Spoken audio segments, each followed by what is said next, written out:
Hello, wonderful people. Welcome. Hello, everyone. Today we're going to paint another tutorial. So this is what we're going to paint today. Everyone's welcome to paint along.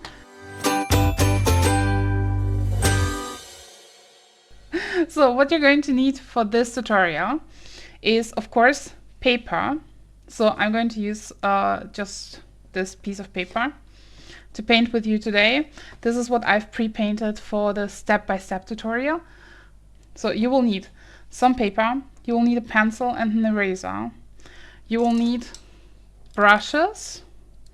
I have some round brushes. I might use a bigger one to prevent, because we will do some wet and wet too. And a watercolor palette. I, as always, use my small little Schmink Academy palette with 12 colors. It's how it arrived. Like, I did not exchange anything in this palette. These are the colors inside. So I will use the Schminke palette, and I have some mixing spaces. I will use this one. Here is the mix that I've already used for the previous tutorial, but I will also guide you through all the mixes. And this is my other mixing space. This has just a deeper well where I can mix a little bit more color. Before we start, there's again a little theory section, which is much longer in the blog.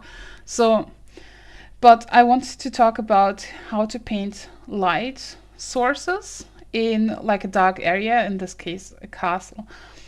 And the inspiration for this tutorial is actually a Reddit post. Someone asked on Reddit, and I don't know this person because it's Reddit. I don't know all the Reddit users, there are many. But they asked how to paint this. And this was a screenshot of a game. And it was like a night scene, a castle with a bonfire and a person in front of it. And they were like, how do I paint this? It's a light, like a warm light source in a very dark area. And in movie and in games, those are enhanced by, for example, creating the darker areas in a bluish light with a bluish tint, while the light areas are warmed up like yellowish. And the thing is, if those mix, like blue and yellow, if they mix, you get a green tint. So it can be tricky to paint those. And I was intrigued by this question. So I sketched it. So this is what I sketched using the screenshot from this Reddit post. And I did this in a sketchbook that was already starting to go bad. So the paper wasn't perfect. And I used like a random set of watercolors I had on my desk. It took me about 10 minutes because I wanted to figure out how would I sketch this. And this is how I would do it. And I wrote like a very basic step-by-step tutorial in this Reddit comment to explain how I painted this and how they could do the same. So this prompted this tutorial today, so we can go a little bit in depth. I was looking for like nice reference sources to explain actually light in dark areas, because it's kind of tricky. So here we see also a castle that is lit up, and I think this one shows nicely how shadows function. So the thing is, if a light source is close to something that throws a shadow, the shadow will have sharp edges depending on the distance. In the middle distance, the shadows have kind of like soft shadows that you throw.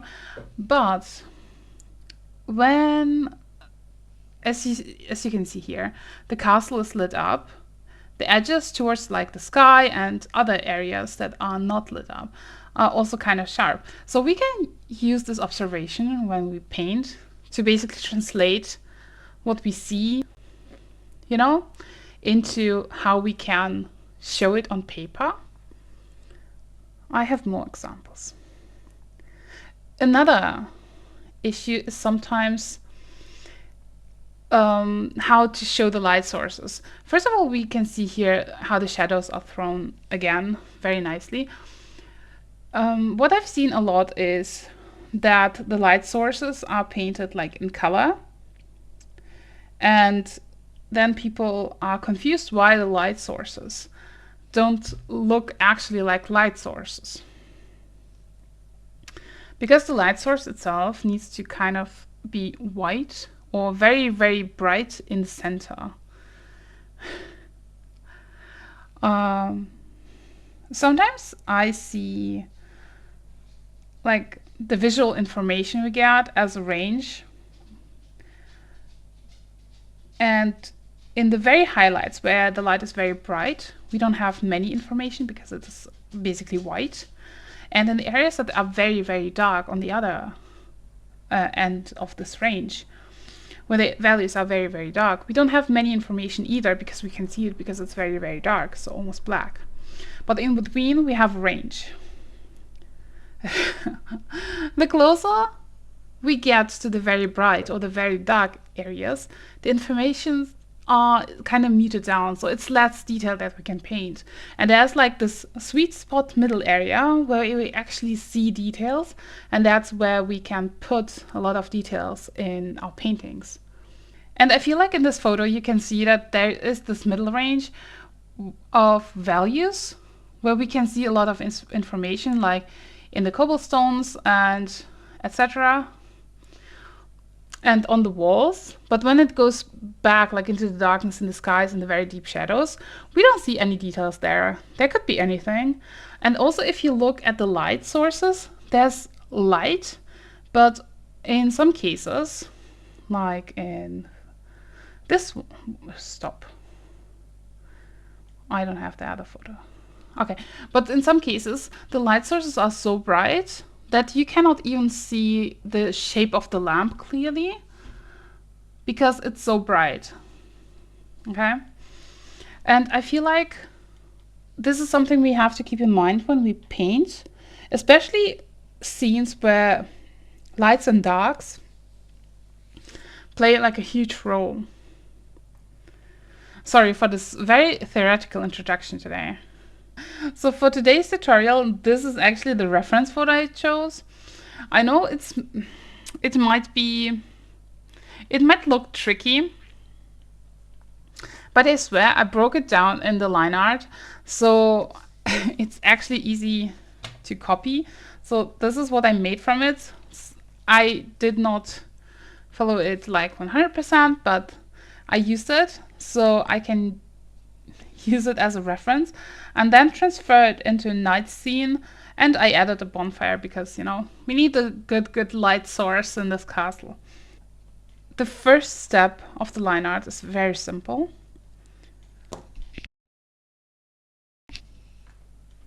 Because this is it. In the first step, we are going to paint, do not paint this, draw. We're going to draw only reference lines because these are the lines that we need to place our buildings on. And having those lines will give us enough orientation to place the buildings without any trouble. We paint together, yes. Today we paint together. If you join me, then we paint together. If you don't want to, it's fine too. This is a pretty flat angle here.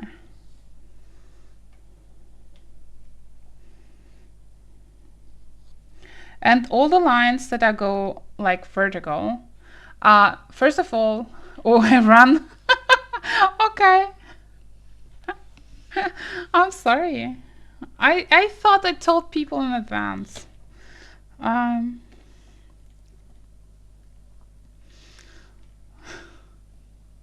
And all the lines that go like vertical, first of all, they're all straight. And second of all, they're all parallel to each other. So this is kind of simple as an orientation, right? And after we've placed these, we can start placing buildings. right?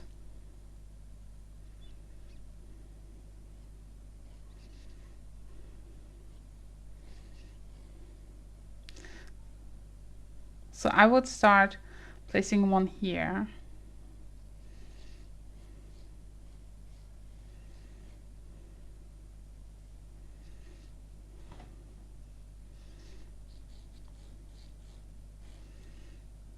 Because I paint them basically along those lines.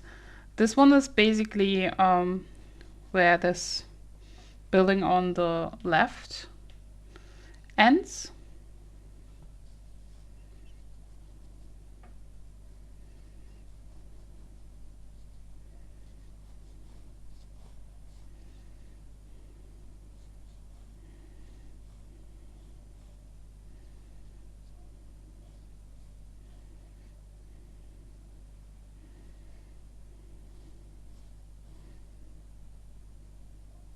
Like this.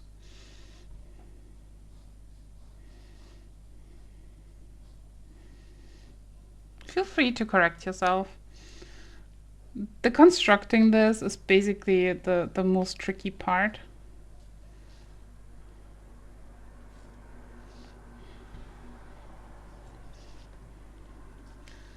It's also why we will need the eraser later.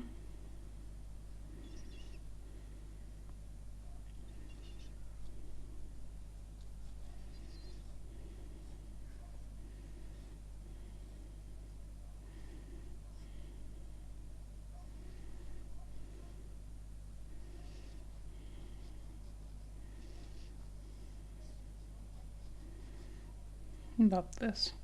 Some of these areas will not be super nicely visible because, well, it will be in the darkness.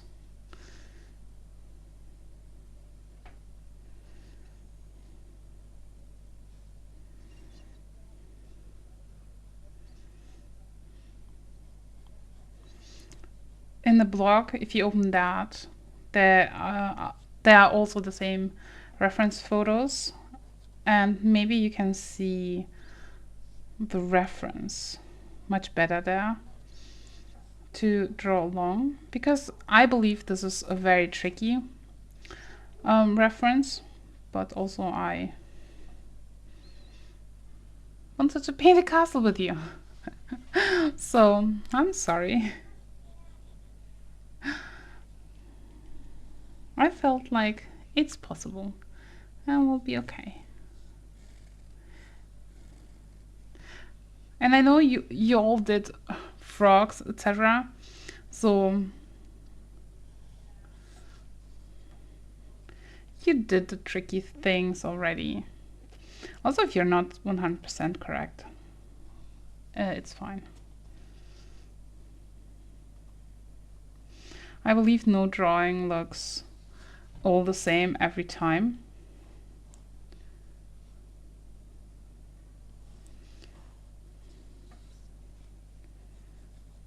And it's fine.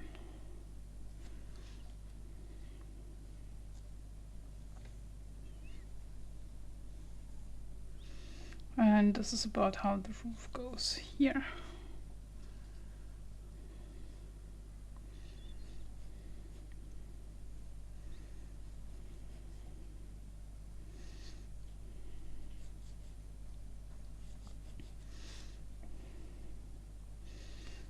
Yeah, these windows are just... This is about how the perspective goes, I feel. So, hope your days were good. You're excited to paint.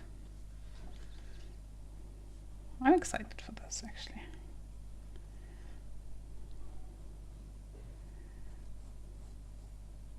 Don't forget that this thing is 3D, so it has like an inner side that we can add.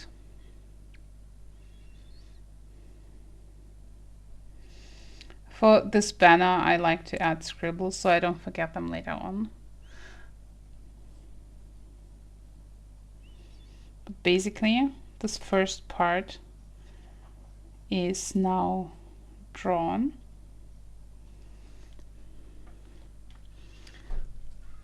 feel like if you deconstruct it and start slow and add section by section, it's not as complicated. So now we can go and see further, because then we add this area mainly. This one has not moved, this one has not changed in line art. But we can go on and add this part of the building.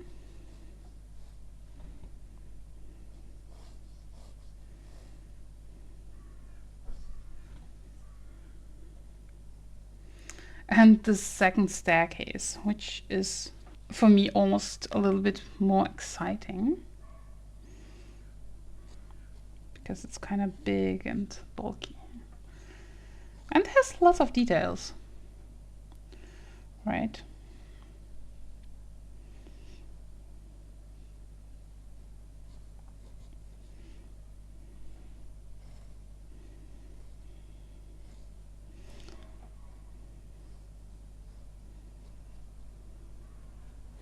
So for the painting itself, we're going to need only 4 colors.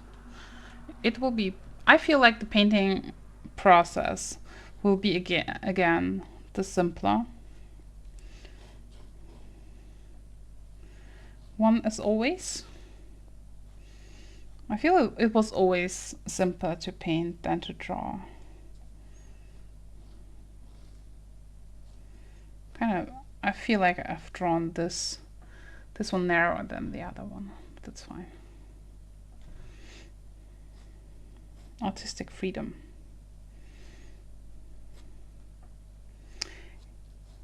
It will be recognizable still.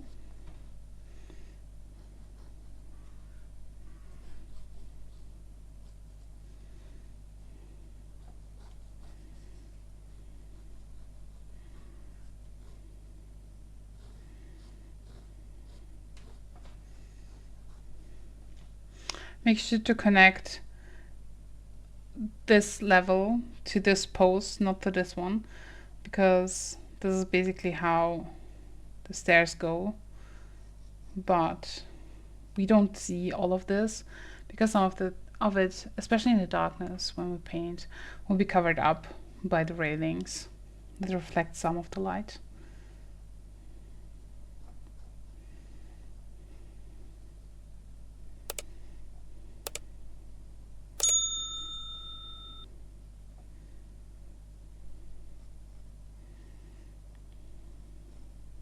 There's a beautiful arc here.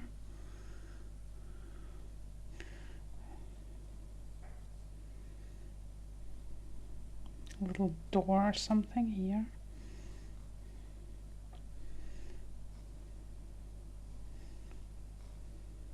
More pillars. How's the drawing going? On tutorials, during tutorials, the chat goes really, really quiet, which I think is a compliment that people are painting along. No, it's a little bit odd because usually the chat is pretty active and I like to talk to you. But no pressure.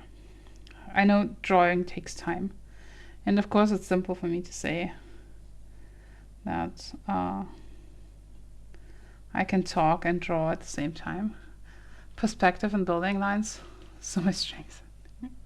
Yeah, I think so. You're doing so great. I really like your sketches. Oh, yesterday in the cafe, I was so thinking about your sketch. Because, I don't know, the cafe was so nice and there were flowers along the railing. And I was like, yeah, almost like the green cafes you sketch. And I agree, your sketches, you have the perspective down. I'm actually not super precise. I just like when it looks coherent. That's enough for me.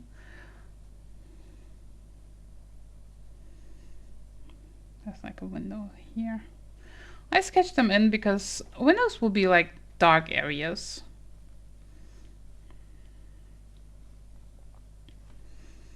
And then we have, first of all, we have a fire that you can place. I've placed mine somewhere around here. To do that, I sketch in, it's a little bit like a drop shape. Yeah, for the windows behind the arch, that's kind of tricky because I always paint, well, you can start with the windows, but I paint the fire first, which is basically just a drop I want to hint at. It has some smoke, but you will not see this in the dark. But it's basically a drop, and I give it feet, which will be the logs later on. So I see this. And what is interesting is that I remove all the details I've painted around the fire, because this area will be light and yellow is not very covering. The rest of the sketch you can leave because it will be dark enough, so it will be covered up. But just around here, like about 5 milliliters around where you placed the fire, remove all the lines because we don't want the lines there. This would be kind of a funny, tricky area to paint later, and also kind of the most exciting area for me to paint. Sorry. I'm nerding around about fire now. So I will place this door here, and for the windows, I just hinted them. Like this one, it's not even a window, it's just, wait. Let's see. I will do like some, it's very lightly hinted at, because we will not paint them all. It will be also very dark. We're painting night scenes, right? But can you see how I just hint at the windows? Because we will paint most of them as squares, but these ones we won't.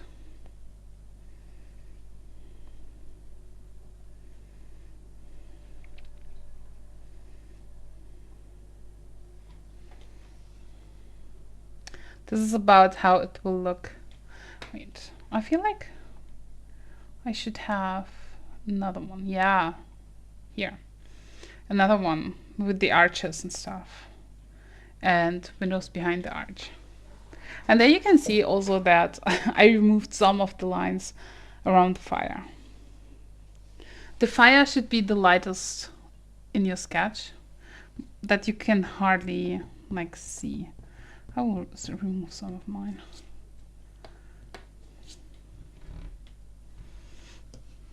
Use a big brush because just to prevent the paper, okay?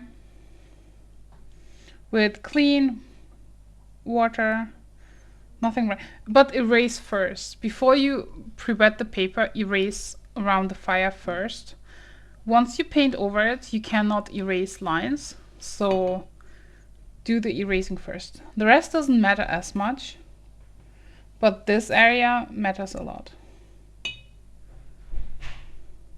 A hole in the middle. And then I just go over it with a thick brush that holds a lot of water and pre-wet the paper so it's moist and nice. Can I leave the logs? Yeah, I mean, you will paint them in dark. Just the area around the fire will be the lightest area, and if you leave the lines there, they will be visible.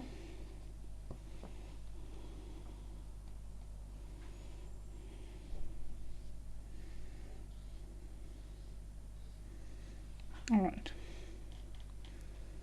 Once your paper is wet, the big brush can go to sleep again. And make your paper like slightly wet, so you can see it glistening, but it doesn't like puddle.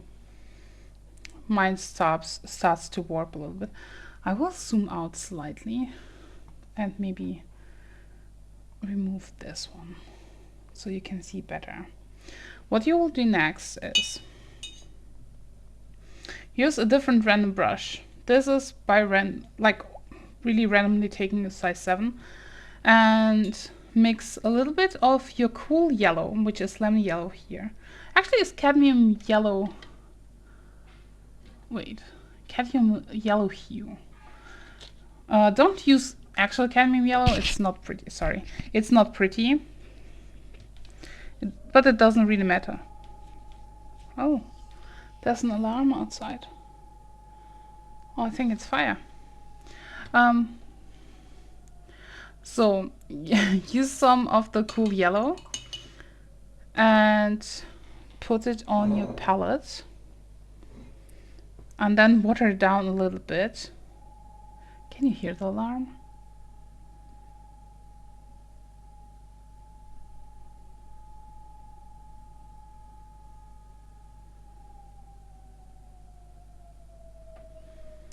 Okay. So use some of the cool yellow and place it like in the area. Why? Around the fire. It will leave a nice soft border, that's fine. It can go anywhere it wants. I leave a little bit like in the middle free for the white. I use a tiny bit. This is a mix where I added a little bit of cadmium red hue from the palette to it. You can use a tiny bit of any warm red or orange you have in your palette to warm up the lemon yellow a tiny bit. And place it in some of the areas. And then use a little bit of the lemon yellow to place in areas that will appear warm in the finished piece. This is kind of a weird explanation, but it's a little bit difficult to see, I feel. So I will place some of the yellow along this wall.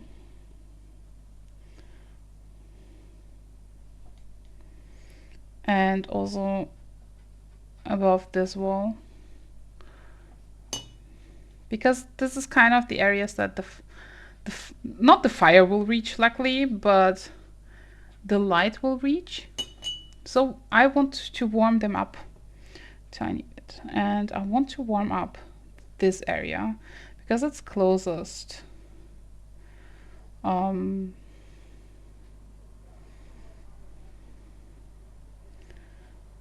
to the fire. And also some of the area above here, above the arc, but not like within the arc here, just above it. It's okay if it flows and goes different places, that's totally fine. And after I've placed the yellows, I'm mixing ultramarine and burnt umber. This is my ultimate mix for grays. I really like this mix, and these are the two colors that are most used up in my palette, so really sorry for that. But yours are going to get a dent after today's tutorial too. And I'm mixing in a slightly deeper well, like this one, so I can mix myself a big-ish amount of paint, because I will need a lot. And I mix until I have a nice dark gray. Also, heads up, there's going to be an ad break in 10 minutes, but before that we will going to finish this step, and it will be some time for it to dry before the next one. And after you mixed up the gray, I kind of want mine to be a little bit bluish, not blue, but bluish. My paper is dry already. You can use some water on a clean brush in around the edges of the paper, so it flows a little bit more. Mine is drying now too. You're not alone. It's okay. And I will use, as long as the paper is hopefully a little bit wet, this mix to paint over the sky area. Yeah, it's dark. It will look dark. It's fine.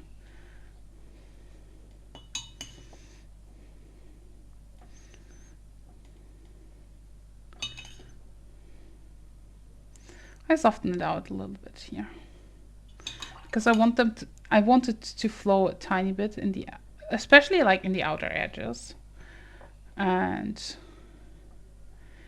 here. So I add a little bit of clean water and drag it out. And because we all enjoyed the frog tutorial so much and are pros in softening out edges, we can do so here too.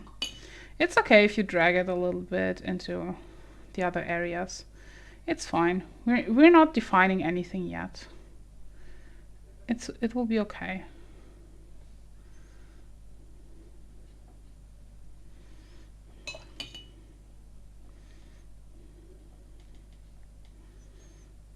You know, can I just use paint gradient for all the darkness? Will it come out too blue? No, you can use it. I just like that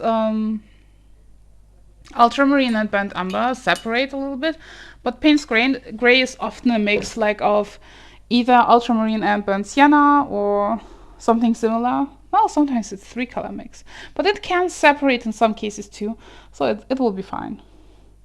You know, I just like to have a little bit of the variation. For next step, I will use a bigger brush because we will set basically tone to the buildings. I know my sky isn't fully dry yet, so there is a chance that when I add wet paint to this area, that's going to be bleed and cause cauliflower, just like it did kind of here. It's fine here, but I kind of want to keep a harsh edge here towards the sky. So I will mix myself a little bit more of the ultramarine and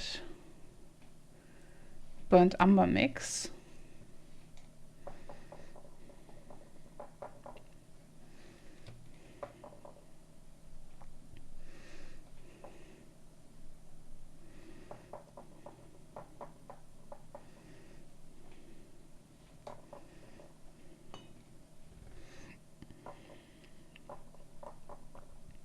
And I will water it down a tiny bit. It's not, I want it to be too watery.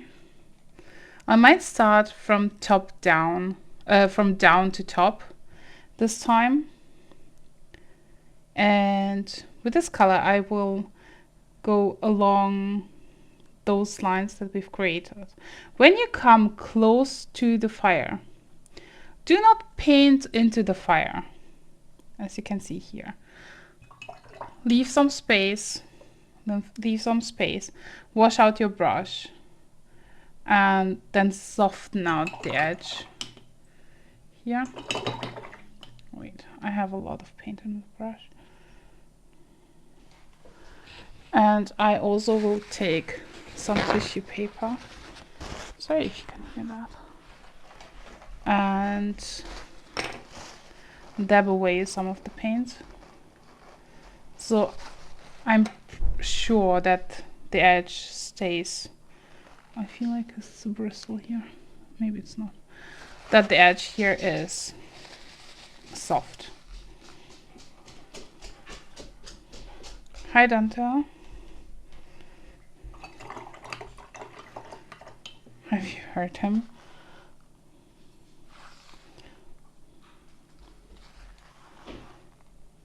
You can drag some of it very lightly out in this area because it's not actually going to be painted.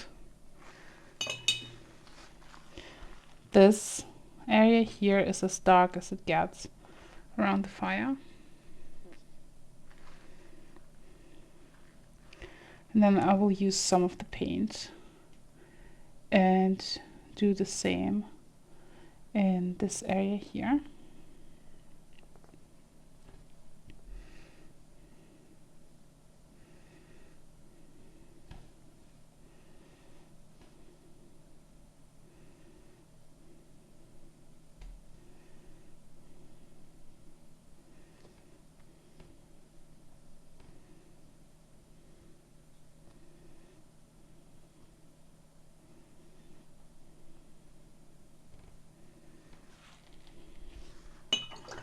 I wash out the brush and then drag it out carefully.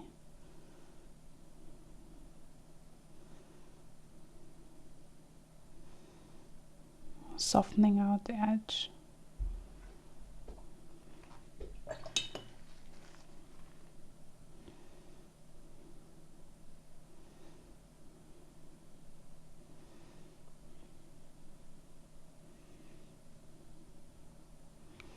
We'll add a little bit more here so it flows back a tiny bit. Especially here on the bottom. There can be some darkness. But in general, that's about as dark as it gets here. You know, and we already have kind of a sense of light on a dark floor right now. Can you see it?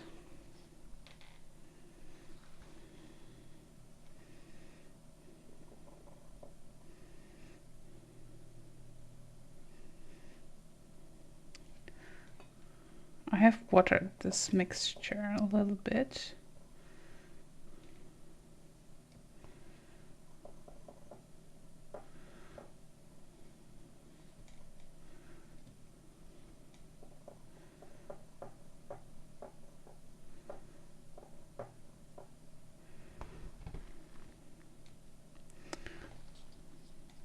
I feel like I can be brave and go into the sky without messing it up. And I hope it will work out and not bleed. Yeah, I feel like it will be okay. And I leave a harsh edge towards the sky, but I can drag it out nicely towards the bottom. So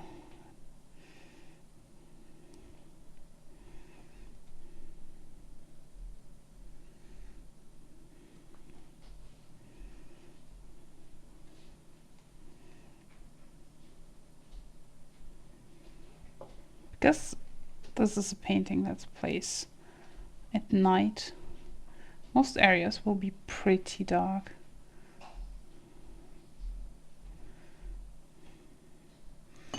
I will use a little bit more water to soften out those areas, because we have some yellow here. We don't want this wall to become green. We're also okay to look at gray, right? Here on the bottom, it can be dark.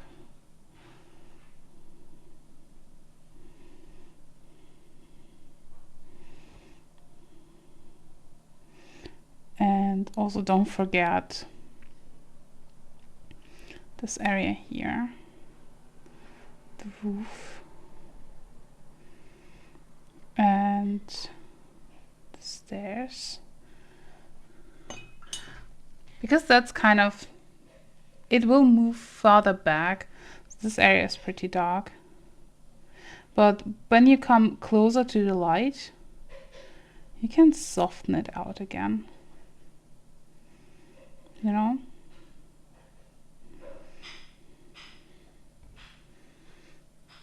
And slowly, while we build those layers, I have an unintentional hard edge here. And while we build those areas like this, in the next steps we will go and deepen in the shadows. This will look actually really, really nice.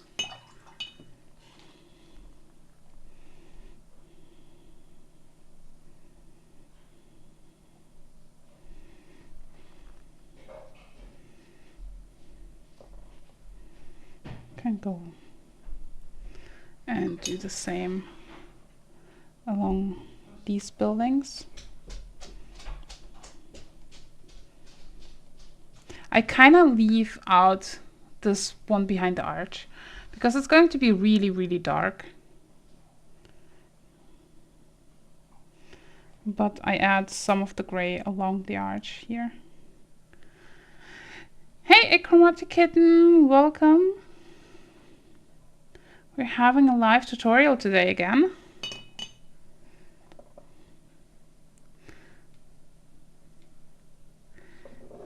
And I do exactly the same on this wall.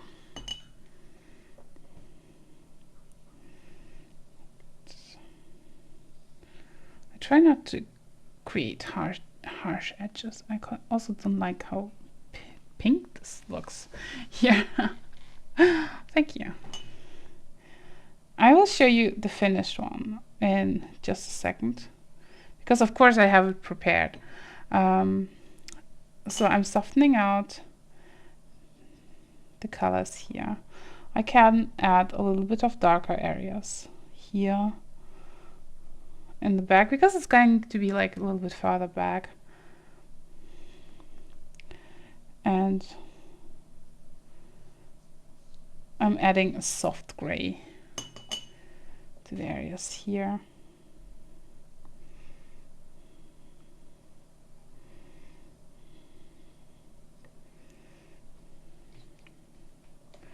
I need to mix a little bit more of my beautiful gray mix of ultramarine and burnt umber. It's my favorite mix of gray, by the way. And it's a little bit intense now, but it's fine because I can add the intense one here in the back. It's okay if it's the roof. And also behind the roof, basically the thrown shadow from the fire. And I will soften out the edges here too. Well, this mix has a little bit more burnt umber now. It's fine.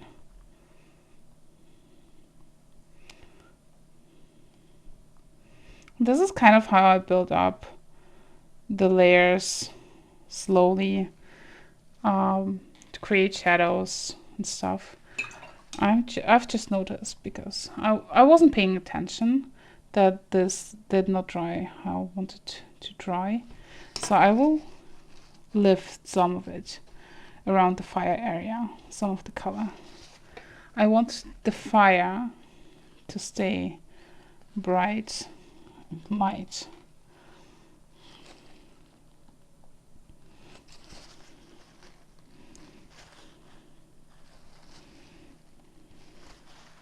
And also soft. It will matter later on a little bit more. I'll also dab away some of it here. And then I will leave this for a tiny bit. Wait, no. Kind of want to add a little bit here. I want it to be that bright. It's fine. I'm slightly okay if some colors run in places for this one, which it will be probably here, because I added a little bit more moisture. No, I couldn't see my tracing made hard line. I shouldn't have. That's fine. You can always soften up a hard line. If you have a hard line somewhere you don't need one, you can always go back with a brush, rub it a little bit. Okay, like, I'm sorry, like here, rub it a little bit and dab it away so you soften up the line a little bit. See? So you can do that. I will add this though. I mean, I don't need the super harsh line, but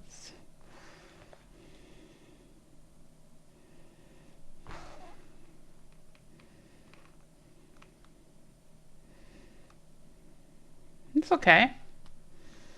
You can always fix things. There's, I mean, some people say you cannot fix things in watercolor. That's not true. You can fix many things in watercolor, but not all.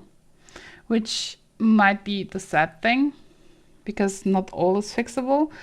You cannot paint over things, but you can lift some of it. I'm waiting until the paper is a tiny bit more dry, but not super dry. I was able to somewhat fix it, right? No worries. Everything's okay. But now I'm really behind. No, it's fine. These steps are also super quick. You know how my tutorials are? The first like 3 steps take 2 or 3 hours, and the last ones are done super quickly. What we can do now though is use a little bit of our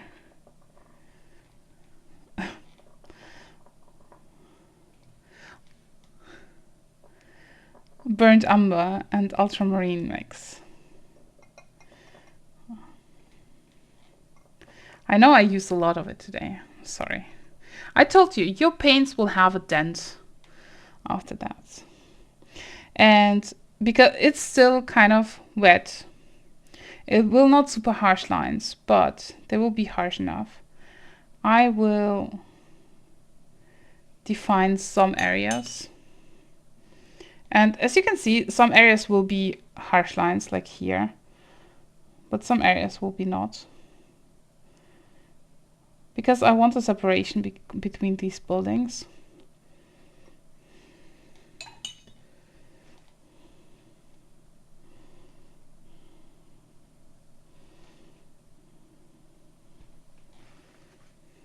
Hey Paulo, welcome. Hello. Great to see you. We're having a tutorial today. That's why chat is quiet and people are painting along. But I need to show you something. Wait. Okay, I will let this dry somewhat. You can never have enough dyes, right? The other dyes I have, they're all in one container. I have. Let's continue with the tutorial. Everyone had time to catch up, I believe. Also, sadly, my paper has dried more than I wanted it to be. That's fine.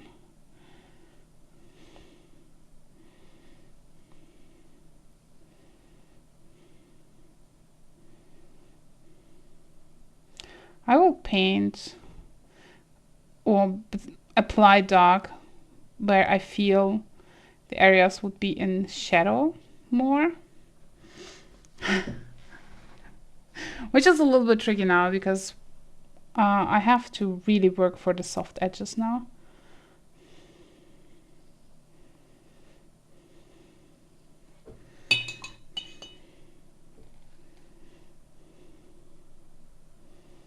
So I wash out my brush.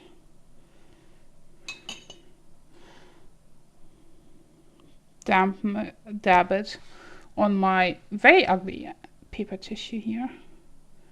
And then soften the edges carefully. If you painted the frog tutorial with me, you are pro doing this by now.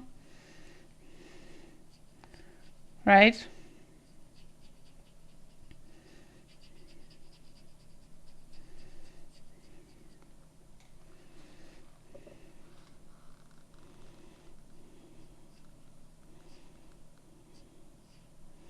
So in my imagination, this shadow is thrown by this little roof of the stairs. Also, feel free to chat about anything. Just because I'm talking.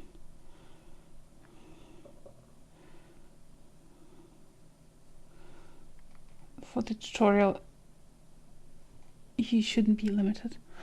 By the way, if you want to play D&D on the Discord, let me know, because we have started to assembling our group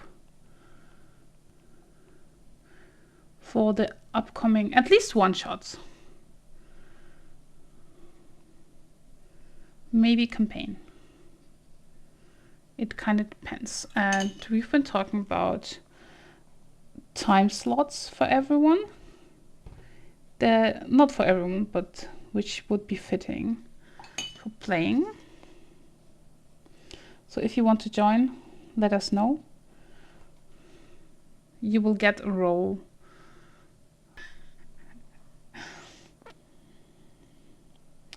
So I darken up some of the areas. By the way, the role for the D&D players is adventurer, which I think is funny. I tend to make very broken builds that ruin the fun for others, I'm told. Well, as a DM, I can tell you you cannot do something, so.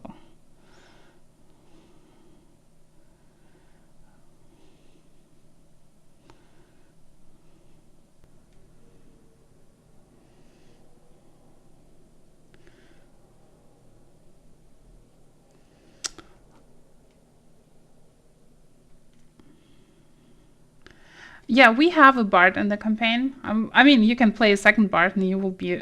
Well, if you play a second bard in the campaign, you will either be rivaling bards who are forced to travel together, or you will be a band.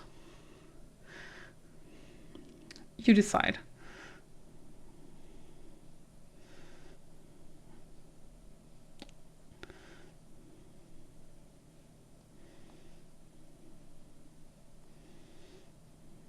I'm slightly excited for a band of bards. I play authors rather than musicians. Oh no. Okay. Maybe you're the texter for the other bard.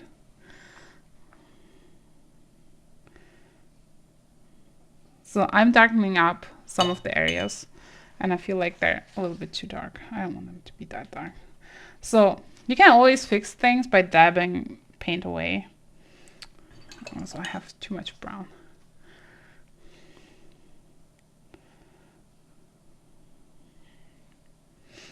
On my brush. They are. I like bards. I mean, you can be all bards if you want to play. You will all the beginning of the story is you will all traveling together, and that's how you got into the mess and need to solve things. Congratulations. The story begins.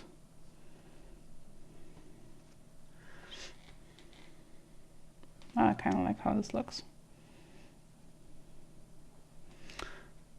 Unintentional, but I like it.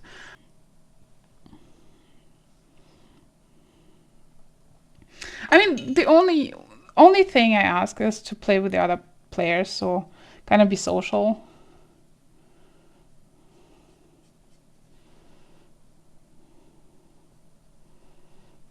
Which I feel like it's fine. So when you're darkening up areas like here, make sure not to paint over the railings.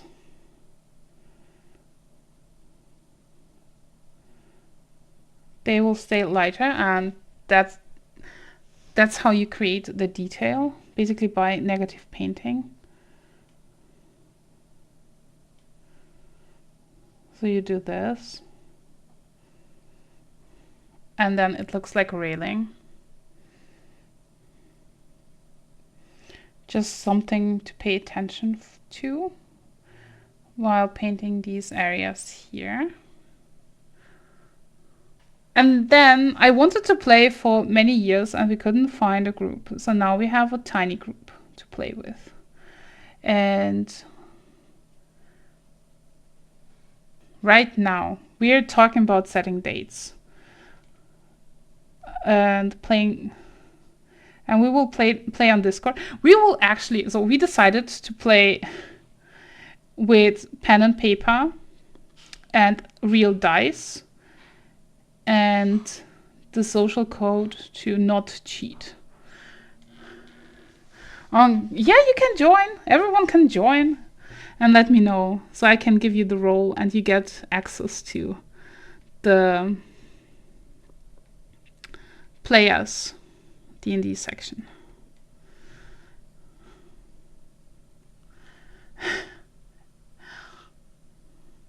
I might sit in with a muted mic and listen if that's fine. I don't know. I feel very intimidated by this. I would be happier if everyone talked. But I'm really excited because honestly, I like the idea of the social code and I trust everyone not to cheat with the roles. If you have a bad role, go with it. It might be the epic fun moment of the campaign or group. It's so my plan is giving the players all agency. You can do whatever you want.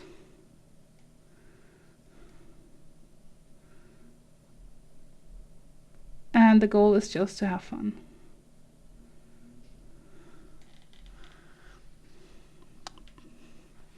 I feel like it doesn't matter how much gray I make, I keep running out. Yes, that's how this tutorial works. It's never enough gray. Bookie and Bloom, you're doing it exactly right because I'm remixing my gray every time too. You're on point with with how this works. I will darken some of this up too, but I will stay kind of light about this. There are a lot of weird rule interactions because of bad writing. Yeah, but I mean,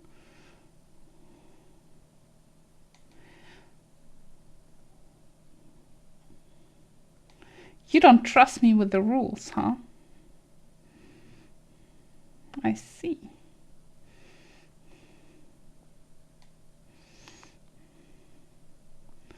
No, I'm not that strict. I feel like with many things I can go and be just reasonable about them.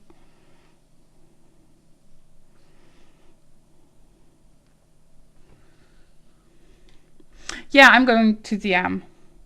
No one wanted to DM, so I'm going to DM. The monkeys, you know, that's how it rolls. I will run the same campaign in real life with another group. So I'm actually curious to see how it goes, but I will take notes so I will not be confused as to who did what.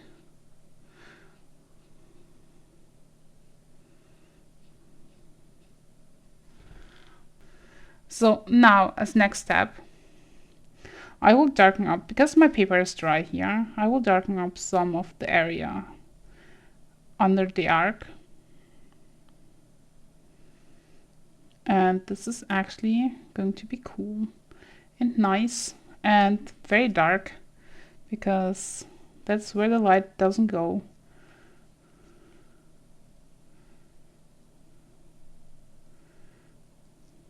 And where we get closer to the fire, I will soften out the edges again, because fire or light isn't transparent, as counterintuitive as this sounds. It actually covers up a lot of detail in the area. So we will do this, but it doesn't cover all of it. So there will be this soft area, and I will pick up some on the brush, some color on the brush, just to get this amount of detail. I cannot tell you what book I am playing. It's a surprise for everyone. I can tell you in DMs.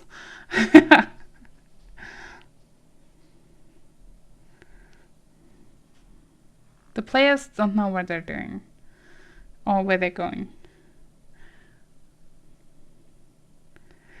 So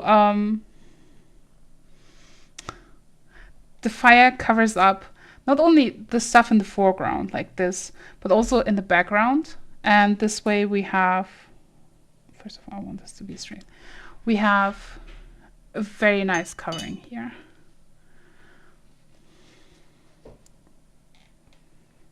Oh, I like this. I will use a little bit more of the dark color, and we'll add windows here, which I still can see, by the way. Kind of want to add a little bit more detail here, so the players don't know what kind of adventure they're going on. Well, we will have a session where they meet. So basically, because I didn't know how many players there will be, I planned this to be one-shots, and the player group can be same or different for every session.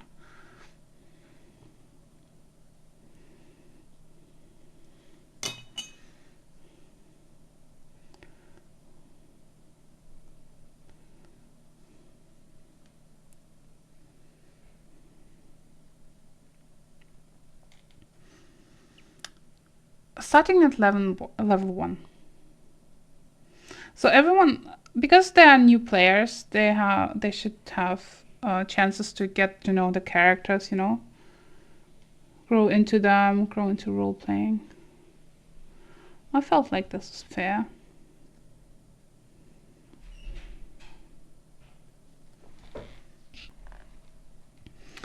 I will also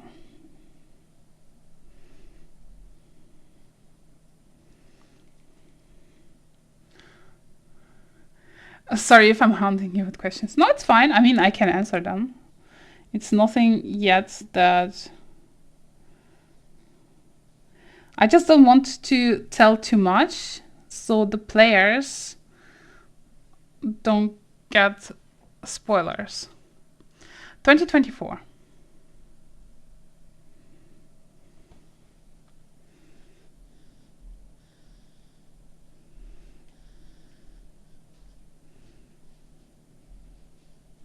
I am adding the first details here. I also want to darken up this roof a little bit. It became a little bit too light for me. Like this.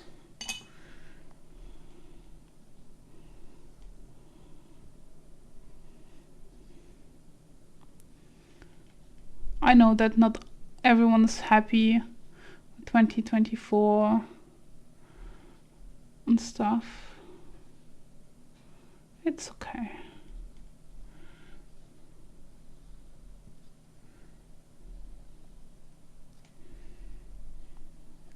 And whenever I do those lines, I also softening edges.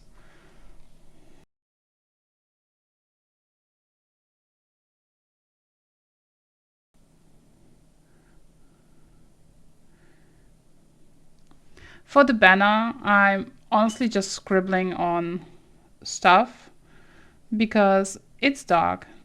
No one will see details, so we can pretend. That's fine. We said for players, they can choose everything from the rulebook from 2024. But Keep wanted to play a hobgoblin, and I feel we can do that too. Let's go on further with the details. Yes, so this tutorial needs a lot of gray mix. I'm very sorry for that, but I like how it separates, like in the areas here and here. So this is why we use them.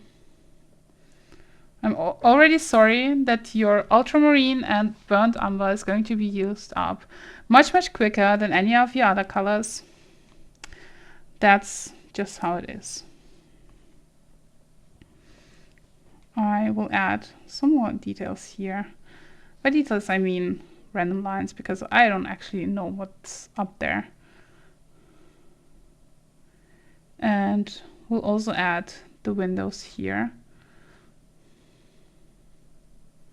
I think there's another window, look here.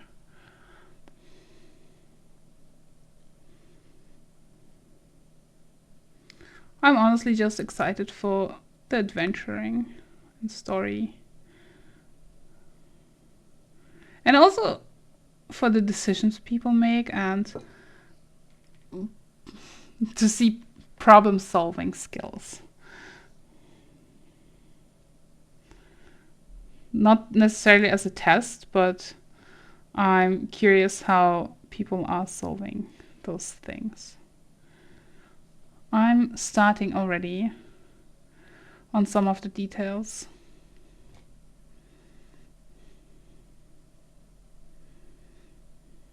Painting in with very dark paint. This is basically the darkest mix I have. I also draw lines along those beams, along those thingies.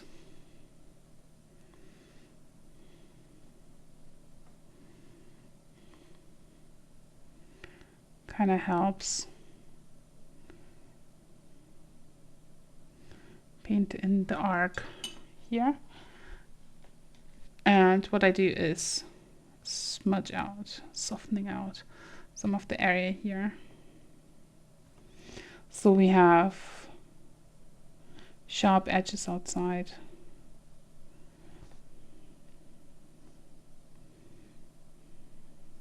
Softer ones inside. And the shadows.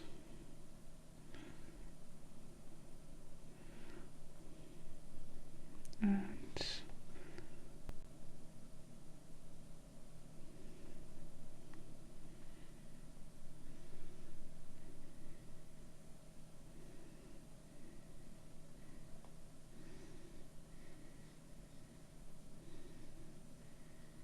can darken up some of the areas.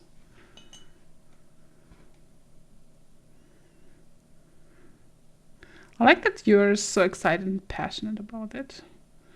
It's the pigments.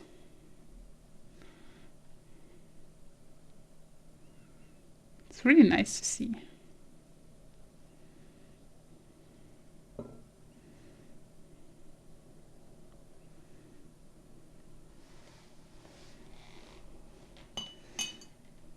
And I also want it's my only hobby and sort of paint stuff.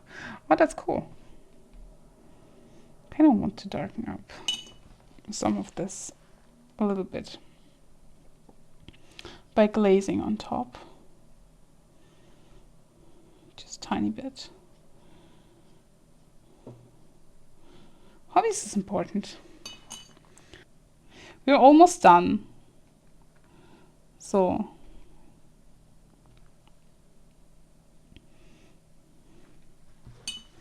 well, I'll keep listening. We'll catch up later. Awesome.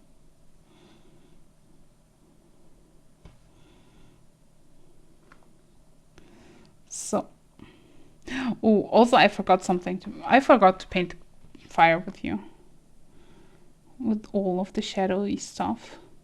This is kind of a tricky area here. I will zoom in. Because this is right behind the fire. And as we established, fire is not transparent. But there are shadows behind us. I will paint just like hint at those arcs. And to make the shadows look somewhat realistic, I will then soften out the edges of those arcs.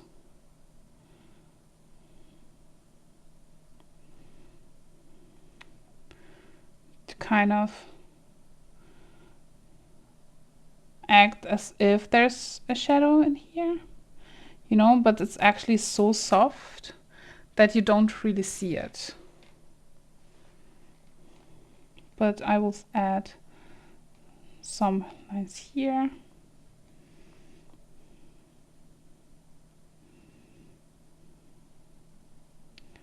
And here, because actually things here, you know, like this. And I feel like that's how it looks a little bit more realistic. And I will also enhance a little bit the darkness of the arc here. I will use the orange we mixed earlier for the fire in a slightly watery mix. Don't make it too bright. And I will paint a little more detail into the fire. And this sounds so ridiculous, detail in fire, but what it actually does is I paint a few lines, because even flames, when they flicker, you can see some orange, you can see some red, you sometimes can see some blue inside. So what I do is, usually I do something like this, with a few loose lines, and then wash out the brush, and then I smudge some of the lines, so it's not too liney. And add like a little bit of orange here and more to the center. And this is about how I paint fire.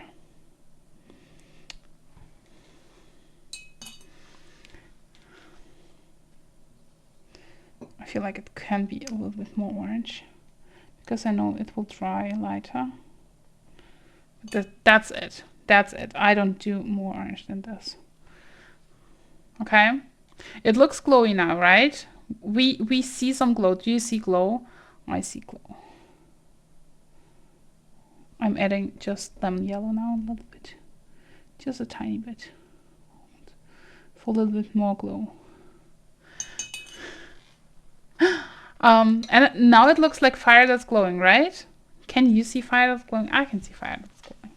I'm mixing a little bit more of our beautiful mix, and this time it's a little bit brownish. Most comfort treats. German treats are the best.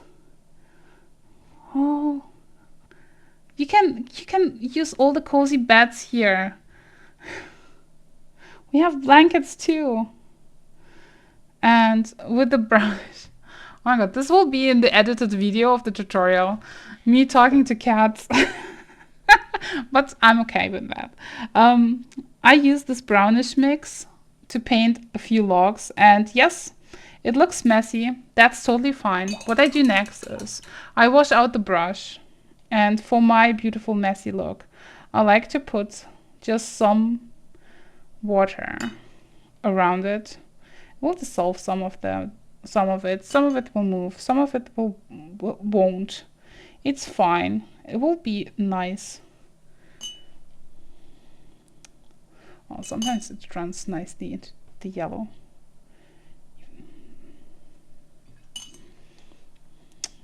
I forced this. It's fine. It's too much. I don't want this.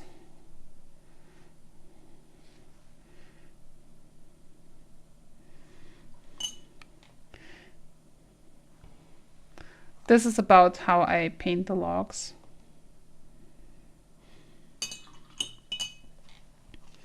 It runs a little bit, but it's totally fine for me.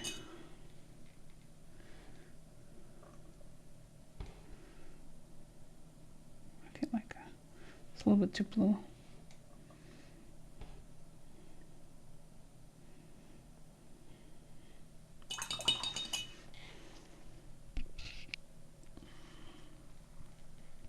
been better, but doing okay. Oh no, what happened?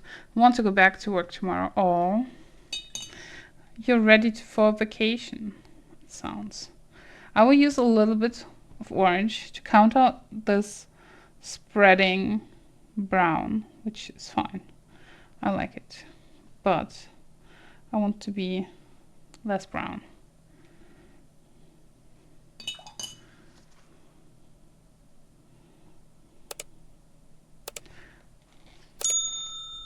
It's actually too much. You know, you can always fix anything. I dabbed away some of the fire. It's fine. Sometimes watercolors go wherever they want, but we have the power to fix it. And I think during painting we should pay attention to that and also fix whatever we need to fix.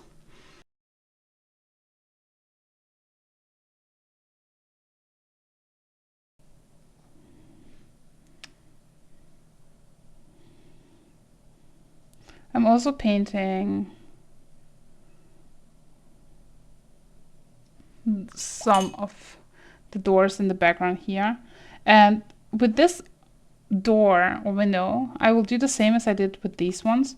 I painted like just half of an arc, and I'm going to kind of drag it out a little bit. So it looks like it's covered up by the flame.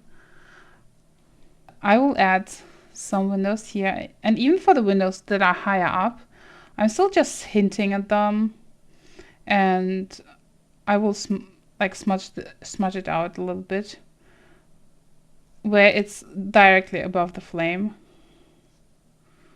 with these arcs, because I feel like this gives me the nicest look in the finished piece.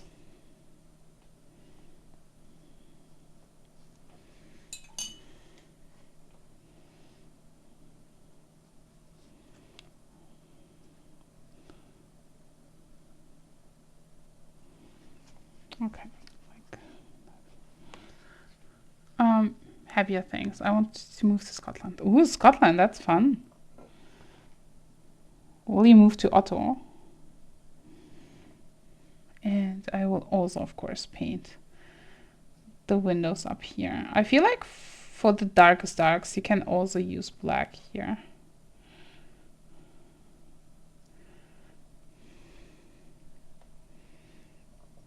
I will use some of the color that's mixed on the palette to enhance some of the darks here.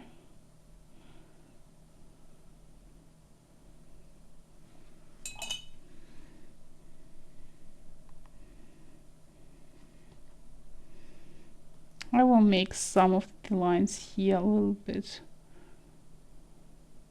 nicer. Not too much.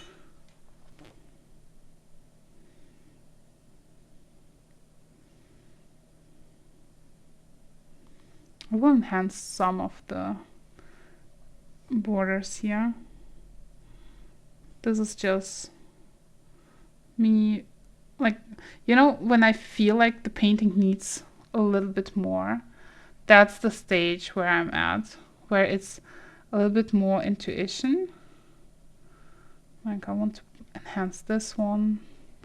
I like to enhance this line here because it's so crucial to the whole construction.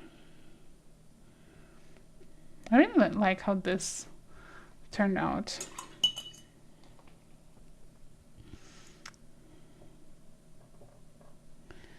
Then I want to add, like, again, this line here.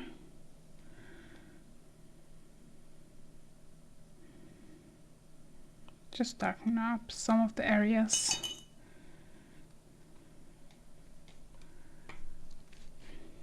We are going to the final steps, so I hope you're ready.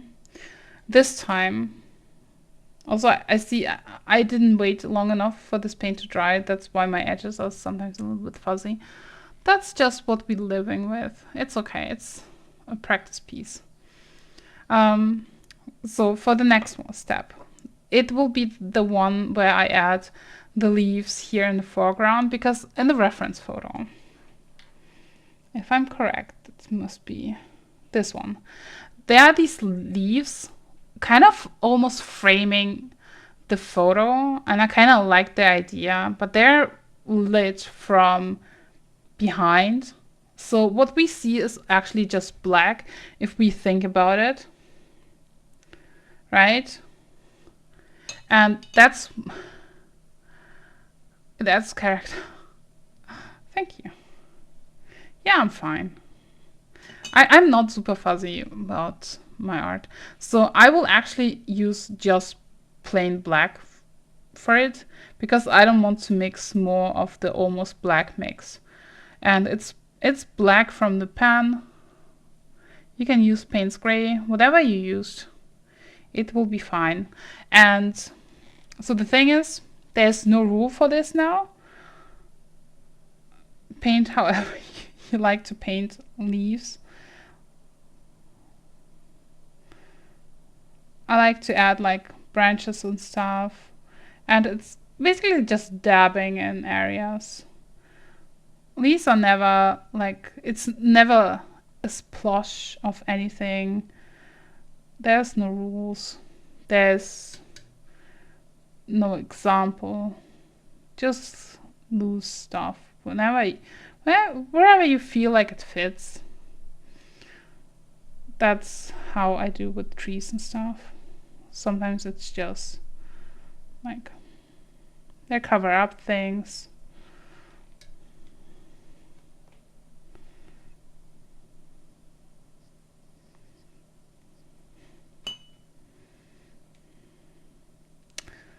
This is where I'm like super not inconsistent. Sometimes for bigger areas, because it still needs to be kind of somewhat natural, I push down my brush a little bit,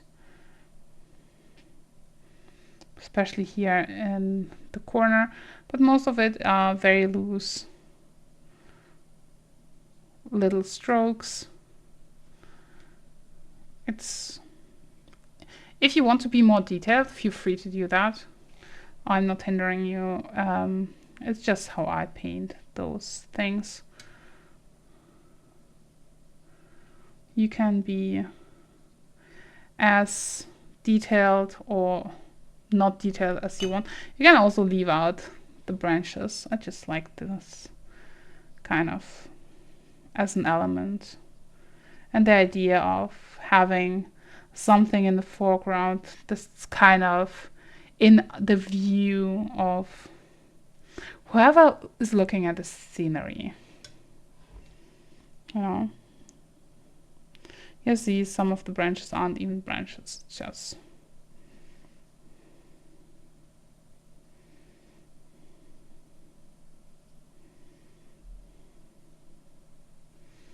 very loose. I can use the same paint just to darken up some of the windows. Don't do big areas.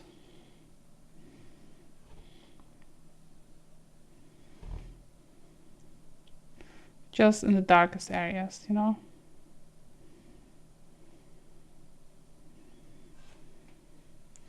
Where I put some lines.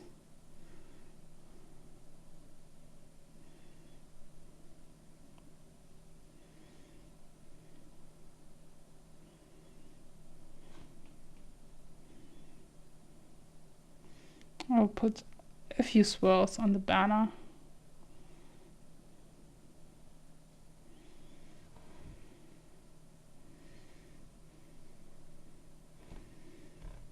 Oh, I forgot the store here that I will add to, but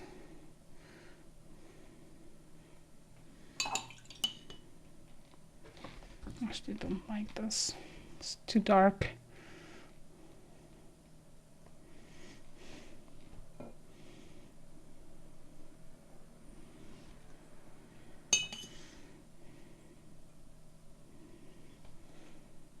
This. And then I'm done. To answer these questions from the random Redditor, how to paint this, I would paint it exactly like this. Yeah, they might never see it. But if they do, thank you, you inspired me. Don't forget to sign your artwork. Let's continue the talks on Discord. Hope all the ones who painted along are done and happy. Thanks for painting along. I have fun creating, have fun painting, have a great Monday. Thanks for being here. You're all awesome. And I hope to see you soon. Bye!